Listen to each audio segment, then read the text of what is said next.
Shalom saudara dan saudari, bertemu lagi kita di dalam Rhapsody Reality TNI Malaysia. Pada kali ini saya akan membawakan satu lagi topik yang bertajuk Sampel-sampel dan corak-corak, hasil penulisan Pastor Chris.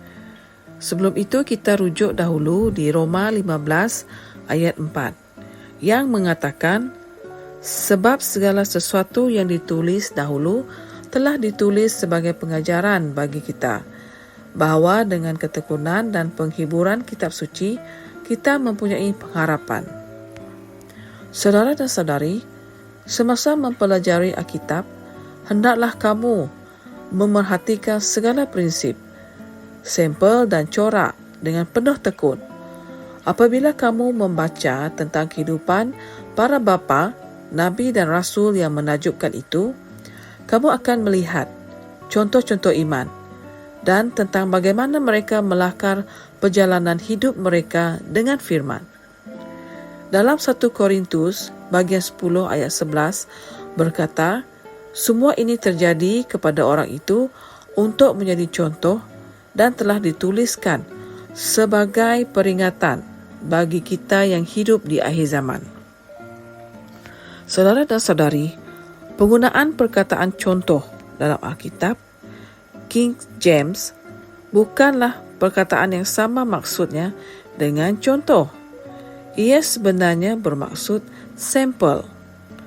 Sampel adalah suatu spesimen yang asli, di mana apabila ia ditunjukkan kepada kamu, kamu akan berkata, beginilah rupanya. Ia seperti suatu corak atau cetakan yang diberikan kepada kamu. Ibrani 11 memberi kita satu corak.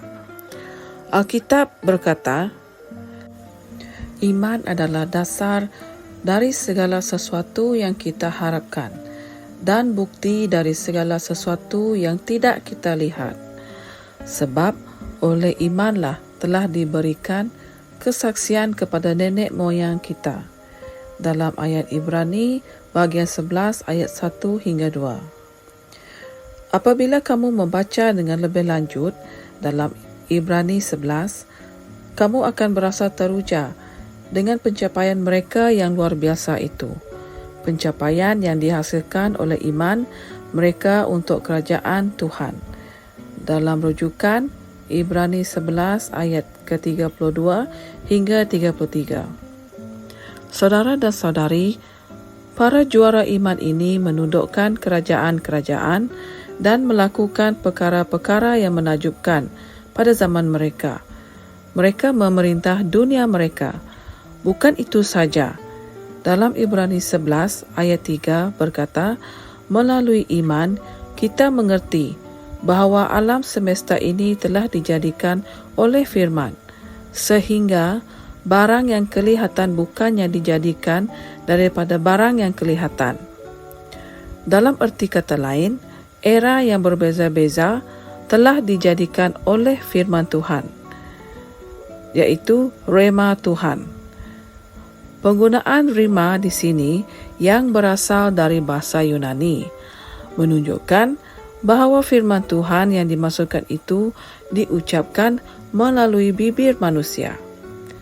Ianya penting untuk tahu bahawa dalam ayat Injil ini, Tuhan tidak menjadikan ions, sebaliknya melalui iman.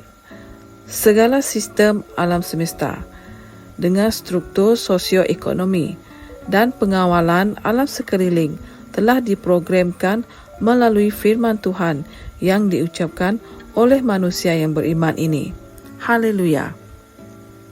Ini menunjukkan apa yang kamu lakukan hari ini, kamu boleh menjadikan sesuatu dalam hidupmu dan dalam duniamu untuk diselaraskan dengan kehendak Tuhan yang sempurna dengan mengucapkan firman Tuhan.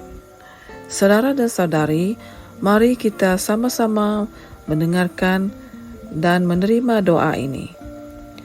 Aku mengikuti corak iman yang ditetapkan dan corak firman yang diucapkan itu.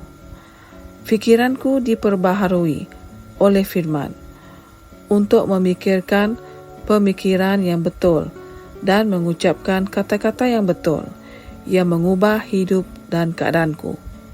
Struktur dan pentadbiran hidupku diselaraskan dengan kehendak Tuhan yang sempurna untukku, dan aku tinggal dalam kesihatan yang baik, dalam damai sejahtera dan kelimpahan setiap hari. Dalam nama Yesus, amin.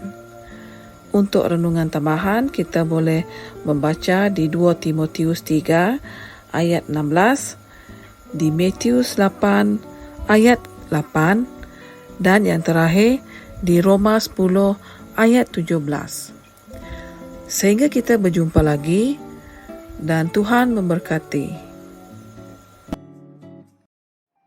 Kami percaya saudara-saudari semua telah diberkati dengan perkongsian firman dari Rhapsody Reality. Bagi sesiapa yang ingin menjadikan Yesus Kristus sebagai Tuhan dalam kehidupanmu, kamu boleh mengucapkan doa ini bersama dengan saya. Ya Tuhan Allah, aku mempercayai Yesus Kristus, Anak Allah yang hidup dengan sepenuh hatiku. Aku percaya Dia telah mati untukku, dan Allah telah membangkitkan Dia dari kematian. Aku percaya Dia hidup hari ini. Aku mengaku dengan mulutku bahwa Yesus Kristus adalah Tuhan dalam hidupku mulai dari hari ini.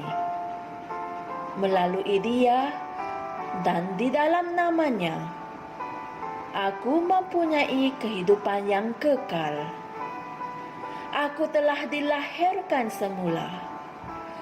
Terima kasih Allah kerana menyelamatkan jiwaku.